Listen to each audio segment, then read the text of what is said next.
rahmatullah. Inch'Allah, fin de la vidéo, on va traiter l'écart de première consolidation. Alors, l'écart de première consolidation est déterminé lorsqu'une société achète ou participe dans une autre société. L'écart de première consolidation est engendré par les éléments réévalués du bilan de la société cible en contrepartie d'un prix d'acquisition payé par la société acheteuse ou bien la société acquéreuse. Alors, l'écart de première consolidation كيبان عندنا فاش كتكون عندنا soit une fusion acquisition bien fusion absorption, soit كنديروا une consolidation ما بين la société mère et la filiale. Mais pour la première fois, فاش la société mère elle va participer dans une filiale, dans ce cas-là, il faut déterminer l'écart de première consolidation. L'écart de première consolidation, il est réparti ou bien il est scindé en deux. Il y a un écart d'évaluation où on met les plus-values là, les immobilisations par exemple. Par exemple, le bilan de la filiale a un terrain qui s'appelle 100 000, mais un expert derrière la réévaluation ou là qui s'appelle par exemple de 100 000, donc une plus-value de 100 000, 100 000 c'est un écart d'évaluation. Ou bien un écart d'acquisition, bien le goodwill. Le goodwill, bien sûr, c'est un actif immatériel. يعني أي حاجة qui n'est pas identifiable, mais dont la valeur elle est considérable. Par exemple, on a la marque, on a la notoriété, on a la part du marché, la relation, bien la gestion interne, etc. Donc, tous ces éléments-là font partie de le goodwill ou bien qui s'appelle le fonds commercial. Alors, par exemple, on a le 5 1 N-2, la société OMP a acquis 70% des actions de F1, dont le coût d'acquisition est de 550 000. Donc, cette شركة OMP خدات 70% من واحد لا فيليال بثمن ديال 550 ألف. Les capitaux propres de F1 sont de 600 000 dirhams. Un expert a réévalué le patrimoine de F1 en relevant les plus-values sur un terrain de 80 000 et une construction de 50 000, dont la durée d'amortissement est de 8 ans. Donc, l'expert a l'évaluation du patrimoine de F1 ou le cas de plus-value. Il y a une plus-value sur le terrain, 80 000, ou une plus-value sur une construction de 50 000. Alors, l'écart d'acquisition sera amorti sur 5 ans. Alors, l'écart d'acquisition, normalement, les normes IFRS, il n'est pas amorti. Mais les règles Union européenne, il est amorti. Mais pour simplifier, soit on peut l'amortir, soit on ne va pas l'amortir. Donc, écart de première consolidation, si le coût d'acquisition, bien les titres de participation, moins la quote-part des capitaux propres revenant à la société mère. Le coût d'acquisition ou bien les titres de participation au moins 550 000. Donc 550 000. Et là, les capitaux propres de F1 sont de 600 000. Alors, هنايا الشركة خصها تاخد 70% من 600 ألف, soit 400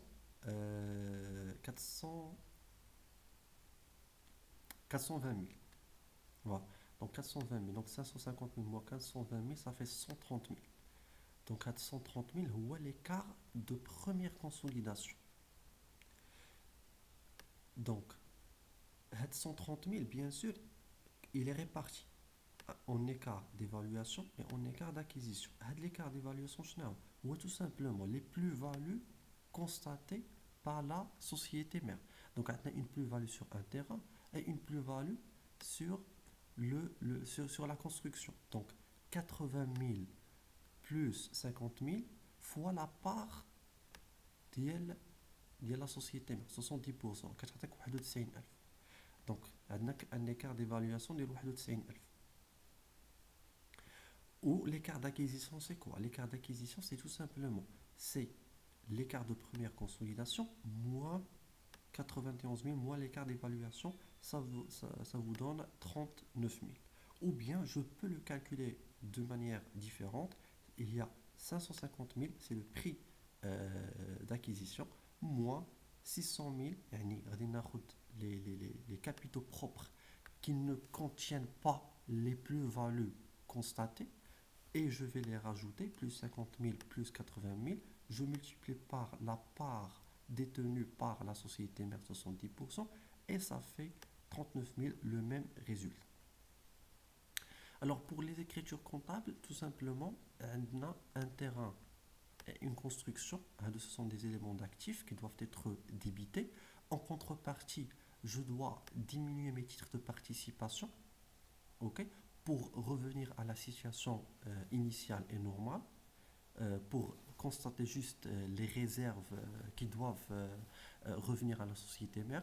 Et bien sûr, je dois constater les intérêts minoritaires ou bien la partie des autres associés. Alors, les 80 000 plus 50 000, bien sûr, je dois déprécier mes titres de participation à hauteur de 70%. 80 000 plus 50 000 fois 70, ça fait 91 000. Et bien sûr, les 30% des autres associés, ça fait 39 000. Pour l'écart d'acquisition est égal à 39 000, bien sûr c'est la même chose. L'écart d'acquisition c'est un actif immatériel, il doit être débité. En contrepartie aussi, je dois faire baisser mes titres de participation de 39 000. Il n'y a pas des intérêts minoritaires puisque l'écart d'acquisition va revenir en totalité à la société mère. Ici, ils ont dit que il y a un amortissement sur la construction de 8 ans. Voilà, donc on a un amortissement sur construction, donc ça fait 50 000 sur 8, ça fait 6 250, un amortissement.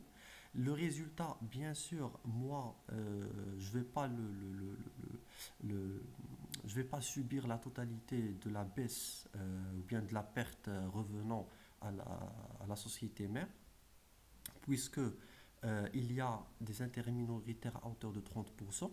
Bien sûr, le résultat sera déprécié à hauteur de 70%. 6250 fois 70, ça fait 4375. Et le reste des intérêts minoritaires, c'est 6250 fois 30%, ça fait 1875. Et enfin, pour l'amortissement des écarts d'acquisition, le résultat sera déprécié, ok, puisque l'amortissement va baisser le résultat. Voilà, donc c'est 39 000 sur 5 ans, ça fait 7 800. Donc c'est ça les écritures comptables au niveau de première consolidation, d'écart de première consolidation.